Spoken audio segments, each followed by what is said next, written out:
Brother and I was working on this gun for about a week, and we finally got it finished. As you can see, this is the build from the video before, and we got some sick paint on it. Kelly did a wonderful job with all the detail work here with the golds and the silvers and the grays, and it just made everything just pop off of this blaster. I'm just overwhelmed by how dope this is. But there's one thing that maybe many of you might not be knowing or noticing. This shoots short darts. We got it modified to where we can put the pusher in there from a Strife. Kelly is now like an awesome 3D printer, and he puts things together. So Kelly, we want to talk a little bit about the Strife pusher and the motors and the cages. Okay. Yes, sir. The Strife pusher fits the Demolisher because it's the same dimensions of the same arm. Thing is a lot of people don't share information, so we're here to share information that a Strife Talon pusher fits on a Demolisher and a modulus. Well, maybe not a modulus. We haven't tested that yet, but I'm pretty sure it might. Yeah, because everything Demolisher is like modulus except for rev trigger. We also used a Strife 15A plate on the Demolisher. We had to do a little bit of chopping, but it worked out perfect. And the cage is a 42.5 OFP cage with out of dart Valkyries and hooligan flywheels. And this sucker's bad. So it's back to you, buddy. It's back to you to talk about it. Yeah. So there was a guy on our YouTube page who, I think his name is Arison, and his last name starts with a S. Can't remember off the top of my head, but he suggested that we put a bottle in the back half portion that we had here. So we actually had the same idea at the same time. We didn't want him to feel like we were just taking this idea and not giving him credit. But yeah, so we decided to do it as well. And mad props to him, yeah. Yeah. Because, you know, like minds think alike, you know what I mean? So we had the idea, he had the idea, so we put it on here, and now it looks good. And one other added feature to this is that the inside is spray painted with glow-in-the-dark paint.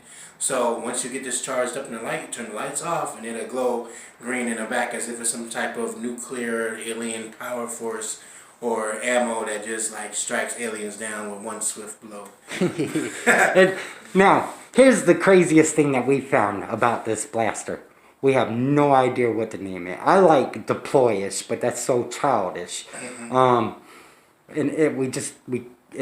we keep calling it the deploy something, the demolisher something, so it doesn't have a name. So maybe we should ask the people to leave a comment on the name. That's a good idea. You know what I'm saying? Yeah. Like somebody comment some names for these blasters, and we'll pick one that just rolls off the tongue perfect for the blaster. I also want to talk about this. I want to talk about something that's important. I'm going to switch this to him so I can talk for a second. Okay. What me and Gregory did is we got together and made a build.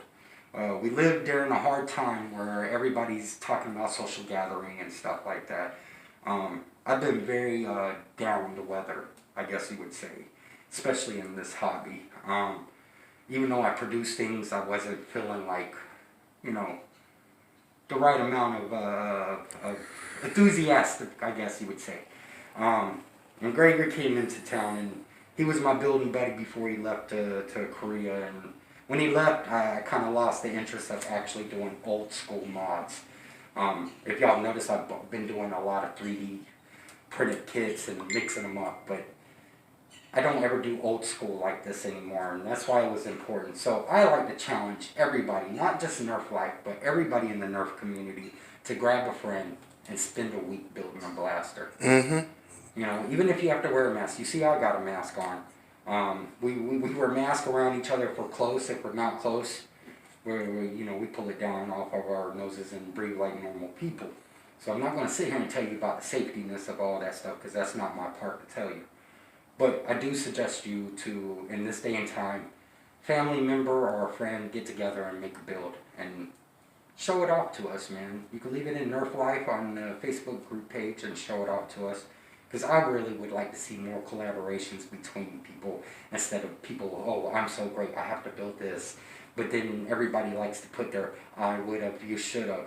well then you should go build with that person. And that way nobody can say you should have or would have. You know? Exactly. So this is a cool blaster. I'm gonna hand it back to Greg. He's gonna do the test firing. And mad love to y'all, and here's Gregory.